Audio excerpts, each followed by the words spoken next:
Hey guys, it's Jake here with eTrailer. Today we have a 2019 Ford Ranger and we're going to be taking a look at and I'm going to show you how to install the Roadmaster Diode wiring kit for flat towing. Now the purpose of diode wiring is so that you can safely get the signals from the back of your motorhome to the back of your truck so that you can transfer them to let others know what your intentions are when you're going down the road. It's essentially just like trailer lights. You need to transfer the lighting from, if you're pulling a trailer with your truck, you need to transfer the lights from your truck to your trailer. That's the same thing when you're flat towing. A lot of times when you're making turns, or if you have a smaller car behind you, that car cannot see the lights on your motorhome. So you have to get those signals back here in order to legally and safely travel down the road. There are going to be three options for getting that signal back to the back of your taillights. Diode wiring being my favorite because it's such a clean installation and it's going to be the safest way to get the lighting signals back here. The other two is going to be your bulb and socket, which are not going to work in these taillights because they're LEDs and you cannot drill into the back of them. And then the last one is going to be magnetic lights, which are also not going to work with the Ford Ranger because it has an aluminum body. So those are your options for them, but ultimately the best option is going to be the diode wiring.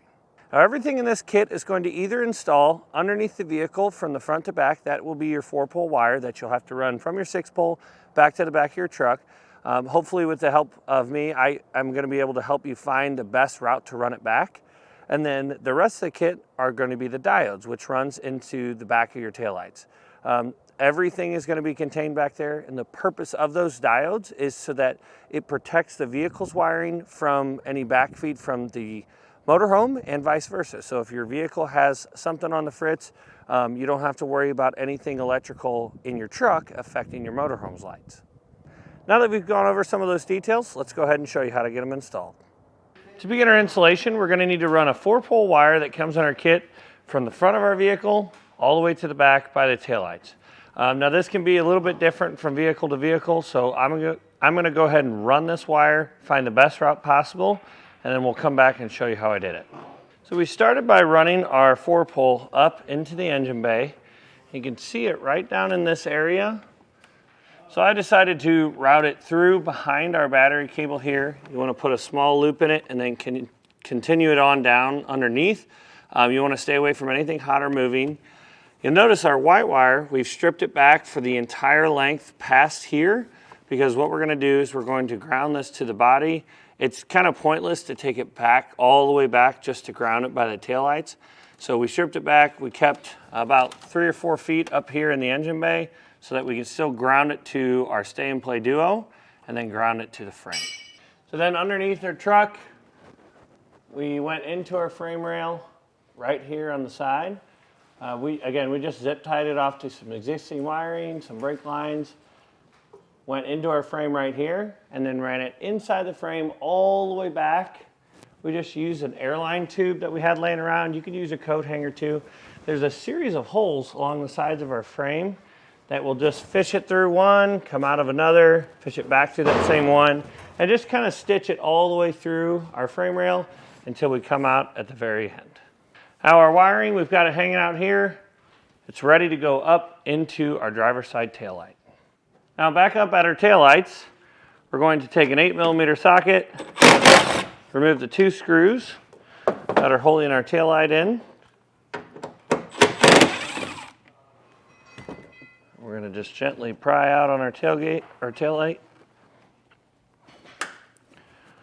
If your taillights have never been out before, they're probably going to be pretty difficult to get out. There we go. Looks like our tabs pull out at this angle.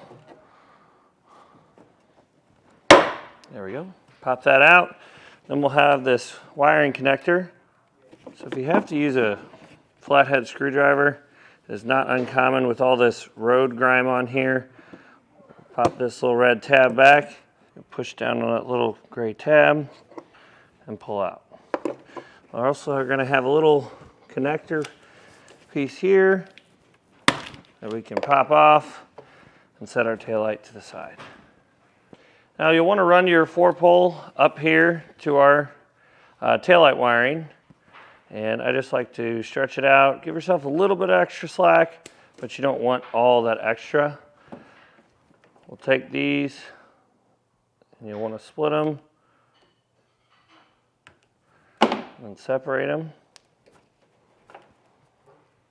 The green wire, we're going to have to tie on another length of wire to run over to the passenger side. The yellow wire will get connected on the driver's side, and the brown wire will get connected to the driver's side and the passenger. So you'll see how we hook them up to the diodes here in a minute, but we'll have to figure out which two wires that we're splicing into. We need to find a stop and turn signal, and then we need to find a running light signal.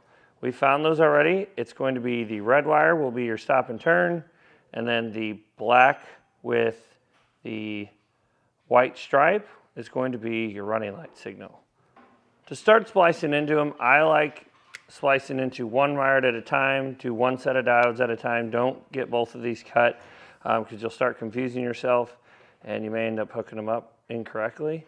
So we'll strip back a little bit of each one of these wires.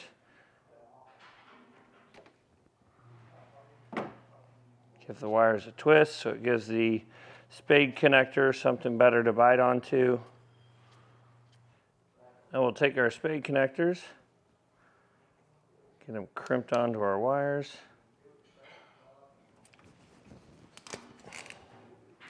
You want to give these a little bit of a tug to make sure they are biting hard enough on those wires because you don't want these coming loose when you're driving down the road. Now we'll take our diode. You'll have an in and an out. There's going to be two prongs on the inside, one on the out. The out is going to go right back to your factory plug.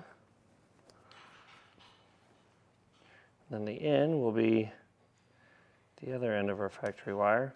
And if these spade terminals, if they don't bite into that very strong and hold on, all you have to do is take a pliers and crimp down on the top and bottom to make it a little bit tighter fit. Now, because this is our stop and turn signal, we will want to splice the yellow wire into this diode. Then we'll get our yellow wire connected to the diode. And now this diode is complete. We're going to repeat that same process with the brown wire for our black wire with our white stripe.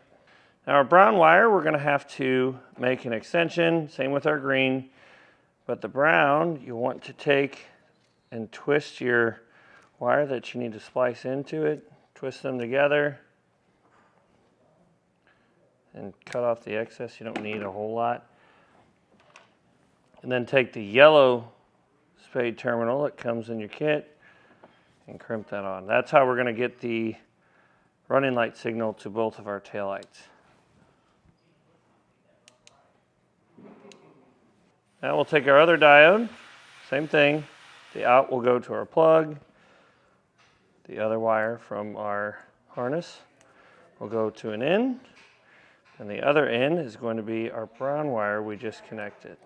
You'll just connect your yellow spade terminal up to the other end. Now we're going to take our green and brown wire that we extended, run it back down over to the passenger side and up into that housing.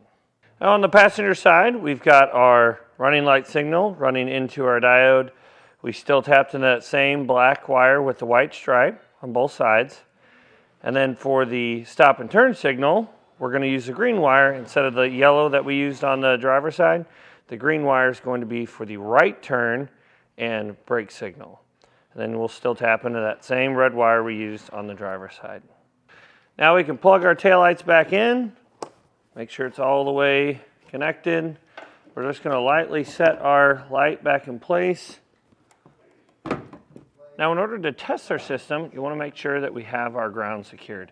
We put a ring terminal on our white wire, organized it nice and neat behind our box here, and I took this factory ground out because it'll fit on our ring terminal pretty good. Grab that, slide our bolt back on, and then thread that back in place.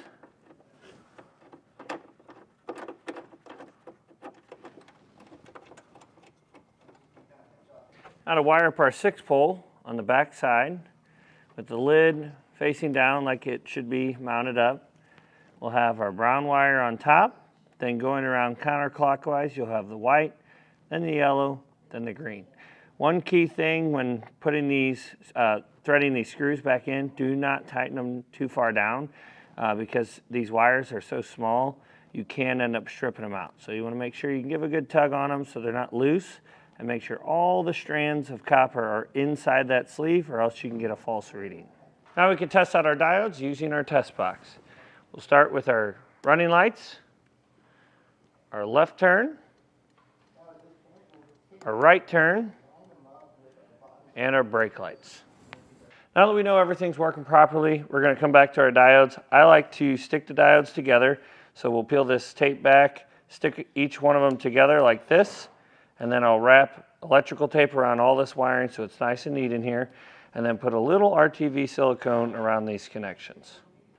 Once you know your diodes are working properly, the last thing that you need to do is mount up your 6-pole. There's a couple of different ways you can do that. I'm going to go ahead and install the braking system on our vehicle first, and then I'll come back and show you how I mounted up our 6-pole.